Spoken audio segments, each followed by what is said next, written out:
Thank you, Ian, and good luck to both of you. Robert Halfon. Thank you very much, Mr.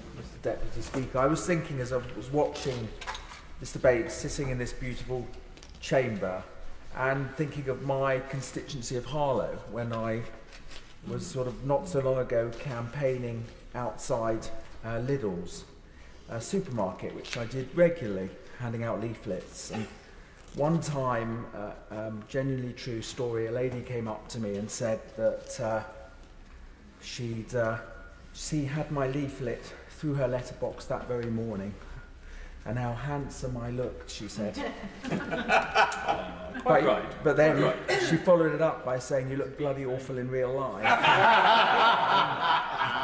And I say that story not just because it's true, but also because, you know, however wonderful this place is, however incredible it is to be an MP, your constituency, especially in a place like Harlow, they bring you back down to earth with a bump. And that is very good for us because we go back to our constituencies and we do our community days every Friday, every Saturday, often on Sundays, and our constituents tell us what goes on. And I regularly go almost every Saturday to a wonderful sandwich cafe. With incredible coffee. I will in a second, just let me finish. Of course I'll give way in a second. To a wonderful sandwich cafe, and in that cafe, in the centre of the town, the constituents who are there, my goodness, they tell you what's what. They tell you really what's going on, whether it is their child who can't get special educational needs support, or somebody who can't get a house or whatever it may be. Of course I give way. Thank you, Mr. Deputy Speaker, and I thank my right honourable friend. I was driving through Harlow one day, and to my shock, I suddenly saw the honourable member sitting by the dual carriageway under a bloody great big sign with "Vote Halfon," and you couldn't miss him. And I thought, my God, there's someone that knows how to campaign. I thank my truly honourable friend, and it's true, it's going to be a strange election, because every single election that I've done 6 elections, 2001 onwards, and 2005 where I lost by 97 votes, I have stood by the roadside with a massive sign, usually "Please cut fuel duty," from 6:30 to 9 in the morning, or from 4 till 7 at night, and waving at all the cars. And one time there was a van that used to pass every day, and they used to scream obscenities at me, and they even brought an inflatable "Up Your" sign to wave at me. It was Bob. And just before polling day, a few days before polling day, they threw a mild water bomb at me, just a balloon, but it was fine. And then on the last day, on polling day, had gone on for 6 weeks almost. On the last day, on polling day, they got out of the van, and I'm thinking, oh my goodness, what are they going to do to me? And they slapped me on the back, said, "Good on you, mate, we're voting Conservative." Now, Mr. Deputy Speaker, Parliament, you know, as I say, it's an incredible place. An Essex MP came to my school, although I was brought up in North London, and said that the Houses of Parliament had over 1,000 rooms. And I demanded to go. I demanded to see these 1,000 rooms. I had to see every single one of them. And I came here on a tour, not seeing, sadly, all the 1,000 rooms, and sadly I haven't seen all the 1,000 rooms to this very day. But I decided on that day, at 10 years old, that I would be a Member of Parliament, because I thought this Parliament was so beautiful.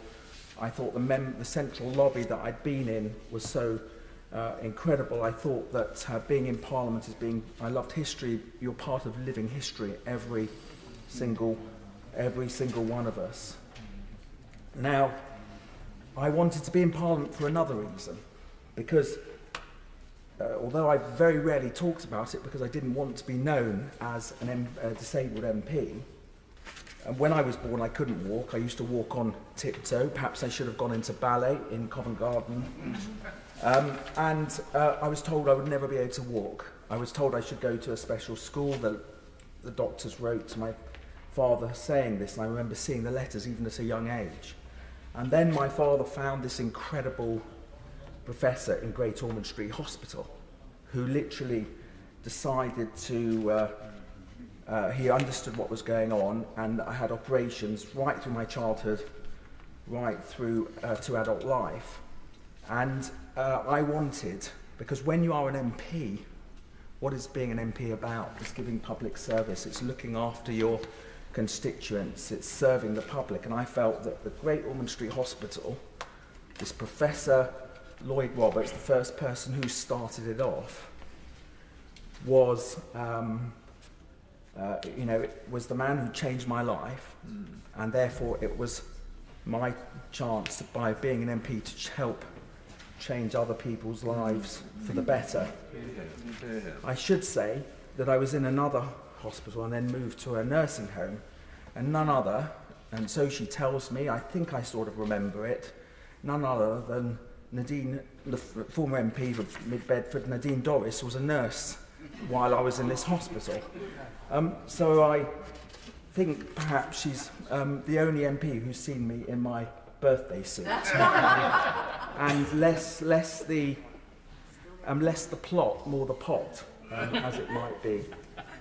Now, being an MP, you have to do things for your constituency, and you also champion causes. And as the former Defence Secretary said, you also sometimes have a chance to govern. And I felt that when I came in, I wanted to do three things: was to build an even better Harlow, to champion the cost of living, because we think about the cost of living now, but the cost of living in constituencies like mine, it has always been tough.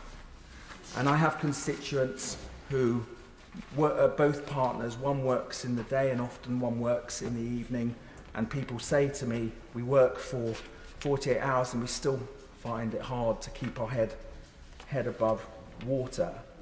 And the reason why I started the Fuel Duty campaign was because my local McDonald's had started charging for parking for more if you stayed there a certain time. And I said to the franchise owner, why are you doing this? And he said, because people are parking overnight because they can't afford to drive back home. Parking overnight, sleeping in their car because they couldn't afford the cost of fuel. And I just realised that this was the central issue. And it's also why I campaigned as a Conservative for the living wage. And I was proud to attend Cabinet when George Osborne, the former Chancellor, announced it. I was also proud that I was his PPS. Now, PPS is usually known as bag carriers. The Chancellor, because of my legs, sometimes helped me carry my briefcase. So I think I was the first PPS in history where the Secretary of State carried the bags for the PPS rather than the other way round. Now, my other issue that has been the most important issue to me in the House of Commons has been championing apprenticeships and skills. And the reason for that is something that happened to me way back in 2008. And I go into a building in my constituency. I wasn't even MP, I was a parliamentary candidate. And I met some young kids who were being looked after by the Prince's Trust, an amazing organisation. I love that organisation with every fibre of my body. And Catch 22. And they had started talking about apprenticeships, and they wanted to do skills, and there were no offerings for them. And these were from kids from very disadvantaged backgrounds. And I said to myself, on that day, if I get elected to Parliament, I am going to champion apprenticeships and skills. And my first speech in the House of Commons was about trying to get more schools to encourage their children and their pupils and their students to do apprenticeships as well as going to University to transform careers advice in our schools so people would understand the apprenticeship offering. And I'm very proud of what this government has done. We often talk about schools and success in education and reading, but I'm very proud what this government has done on skills, and I believe that actually history will show with the huge apprenticeship reforms that you can now do an apprenticeship in everything from aeronautical to zoology to degree apprenticeships, which my right honourable friend introduced, who spoke a moment ago. Over 200,000 degree apprentices. You can do them in every subject. They are now regarded with prestige. Our T-levels are prestigious vocational qualifications. We have over 20 institutes of technology teaching prestigious tertiary education. I have visited my local college. I love my local college, Harlow College. I have visited over 110 times since I've been a Member of Parliament because it has taught me, the college, the staff, the students have taught me everything that I know and helped me along the way when I was championing apprentices. So to be made the Minister for Apprentices twice, for apprentices skills and latterly higher education as well, and I'm hugely grateful to the Prime Minister for doing that, was a huge moment for me because as a select committee chair or as a backbencher you can campaign for things, and I did get through apprentices for prisoners through and more careers advice for students in schools. But as a minister you can make policy, and it is an incredible honour to be able to make policy. And some of the reforms we've done in the past couple of years, the lifelong learning entitlement, for example, that will revolutionise adult learning, the improvements to the levy, the hundreds of millions of pounds being spent on apprenticeships, in fact billions of, over 2.7 billion by 2025, will make a huge difference. Now, Mr. Deputy Speaker, you know, we stand up, we get all the credit for all these things. But I could not have done one thing without... just 1 second, yes I will. Without the most incredible staff. And they are the people who work very long hours. They look after us, they're loyal.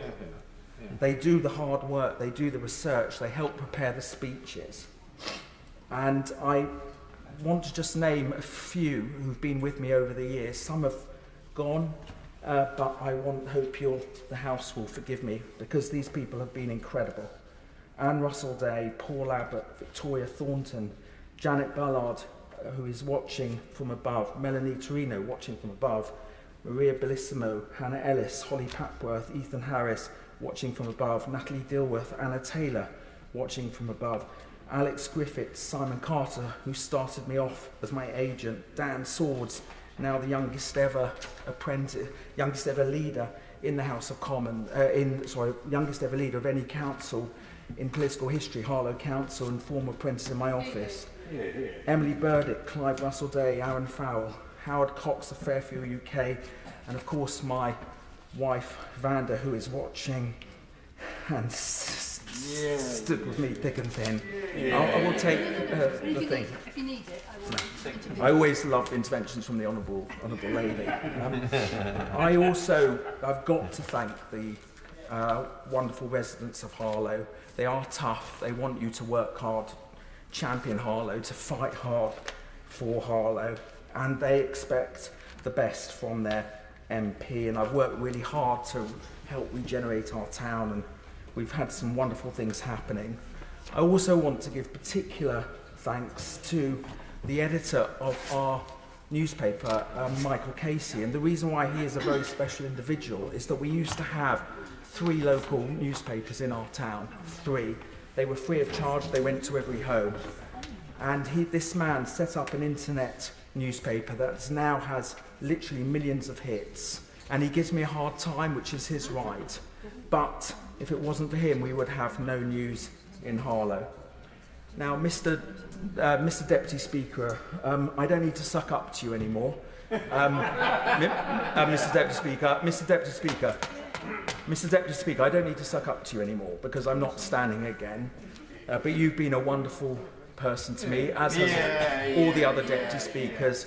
I'm a huge fan of Mr. Speaker as well. I hope he's in place for many years to come. He has shown me nothing but kindness. And I particularly want to thank the doorkeepers. I hope he doesn't mind, but one of whom who's sitting there knew me when I was a researcher. Every single one of them are extraordinary and decent, and I am hugely, hugely grateful to them. And the tea room staff, because they have, I love it, I call it the lorry driver's caff for MPs, but they have helped me. They have helped me every single day. I love every single member of the tea room, Mr. Deputy Speaker. I just want to genuinely conclude with just 3 asks. I won't be here anymore to make a nuisance of myself on fuel duty. So I ask, whatever happens to the future government, that we keep fuel duty frozen and keep cutting it, and let's remember the Prime Minister cut it by 5p when he was Chancellor. Secondly, that we continue as a House to champion apprenticeships and skills, and that I was the first MP to ever employ full-time parliamentary apprentices in my office, and I hope there is one day a scheme, as well as the intern scheme, that the Speaker sets up to get more apprentices in MP's office, not just in the civil service of the House, however brilliant that is.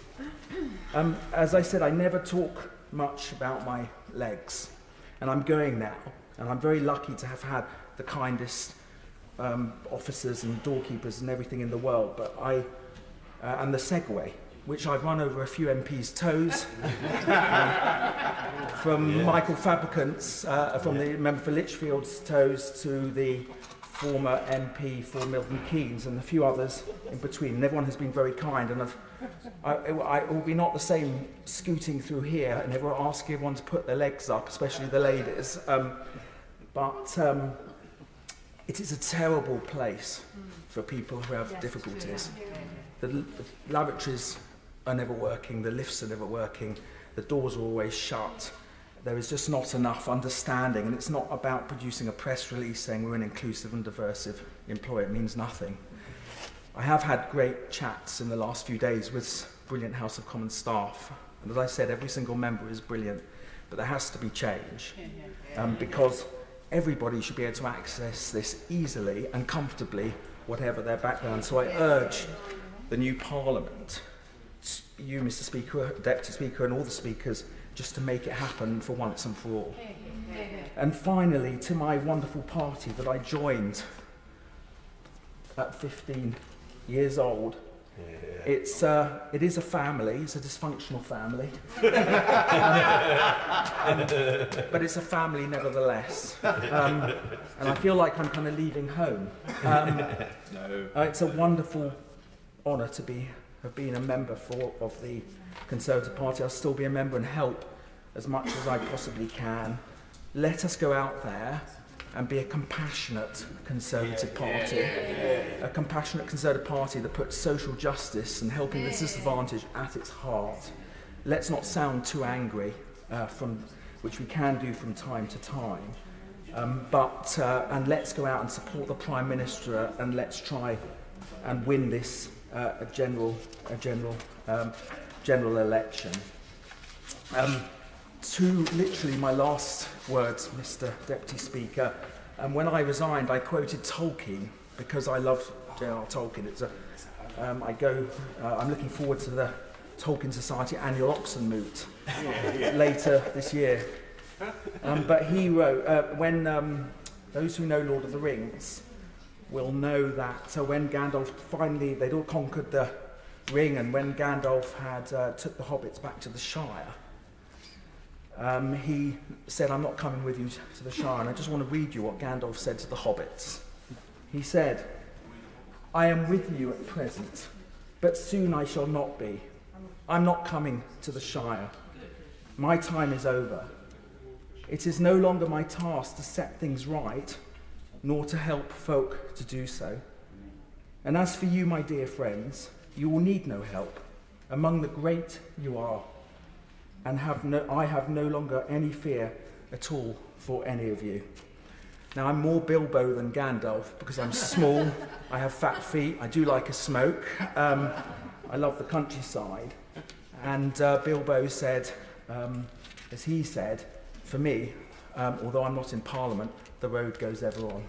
Yeah.